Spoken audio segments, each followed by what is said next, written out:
প্রিয় দর্শক সবাইকে আমন্ত্রণ জানাচ্ছি আজকে আলোচনার মূল পর্বে যাওয়ার আগে একটি খবরের শিরোনাম বলতে চাই। সেটি হচ্ছে প্রথম আলো লিখেছে, বাসা থেকে বেরিয়েই সালাউদ্দিন বুঝলেন এই গরমে ফুটবল খেলা সম্ভব নয়। অর্থাৎ তিনি আজকে কমলাপুর স্টেডিয়ামে একটি ম্যাচ ছিল নারীদের, এবং সেটি উদ্বোধন করতে এসে যে গরমের যে অবস্থা তাদের দেখেছেন, তা ওনার কাছে মনে হয়েছে যে এই গরমে আসলে ফুটবল খেলা সম্ভব নয়।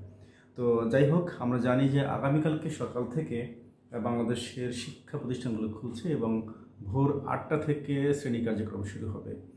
চলবে প্রাথমিকে 11:30 পর্যন্ত, এবং বাকিগুলো আসলে এই ধরনের শর্ট টাইমে শেষ হবে। তো আমরা যেটা দেখছি সেটি হচ্ছে যে গত কয়েকদিনের যে তাপ প্রবাহ বা হিট ওয়েভ, সেটি কিন্তু এখনও কমেনি। মোটামুটি 40-এর কাছাকাছি অ্যাভারেজে আসলে সব জায়গাতেই একই ধরনের আবহাওয়া বিরাজ করছে, একই ধরনের তাপমাত্রা বিরাজ করছে। তো একই ধরনের তাপমাত্রা আসলে রয়েছে বাংলাদেশের অপর পার্শ্ববর্তী দেশ ভারতেও।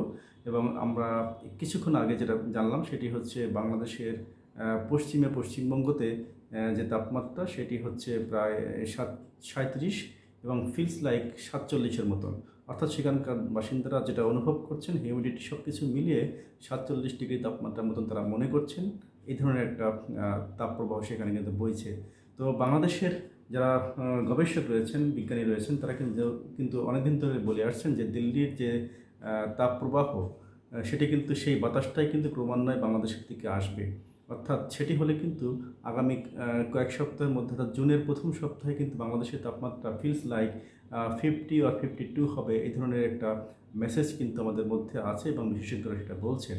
তো সব মিলিয়ে যখন স্কুলগুলো খুলে দিচ্ছে কালকেই, তখন আমরা জানি যে সারা দেশের শিক্ষা প্রতিষ্ঠানে যে কোমলমতি শিক্ষার্থীরা তারা যে বিড়ম্বনায় পড়বে, এবং তাতে কিন্তু উদ্বেগ এখনই রয়েছে যে শিক্ষার্থী অভিভাবকদের মধ্যে এক ধরনের উদ্বেগ কিন্তু এখনই আসলে দানা বাঁধছে। সেটি হচ্ছে যে এই হিট স্ট্রোকের ঝুঁকি অথবা অসুস্থ হয়ে যাওয়ার ঝুঁকি। গত বছর আমরা দেখেছি যে এই ধরনের গরমের মধ্যে যখন শ্রেণী কার্যক্রম চলেছিল তখন কিন্তু অনেকেই অসুস্থ হয়ে পড়েছিল, এবং তারই ধারাবাহিকতায় আমরা এবছর হিট স্ট্রোকের যাতে কোনো শিশু আক্রান্ত না হয় সেজন্য কিন্তু স্কুলগুলো বন্ধ রাখা হয়েছিল।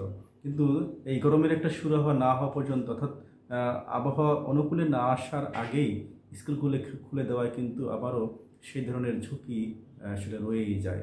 তো বলতে চাই যে সালাউদ্দিন যেমন বাসা থেকে বেরিয়ে বুঝলেন যে আসলে এই গরমে স্কুল খোলা মানে ফুটবল খেলা সম্ভব নয়, আমাদের যারা নীতি নির্ধারক রয়েছেন তারা কিন্তু এসি রুম থেকে বের হয়ে একটু শ্রেণীতে চলে গেলে অথবা স্কুলের আঙ্গিনায় গেলে বুঝতেন যে আসলে এই গরমে স্কুল খোলা সম্ভব নয়। স্কুল খুললেও আসলে সেই পাঠদানটাও সম্ভব নয়। তো আমাদের কি এসি রুম থেকে বের হতে হবে? সিদ্ধান্ত নিতে হলে বা সবার জন্য সমান সিদ্ধান্ত নিতে হলে আপনারা যারা নীতি নির্ধারক রয়েছেন তাদেরকে ওই সমান জায়গায় আসতে হবে। সিদ্ধান্ত নেওয়ার ক্ষেত্রে আমার মতন করে বা সবার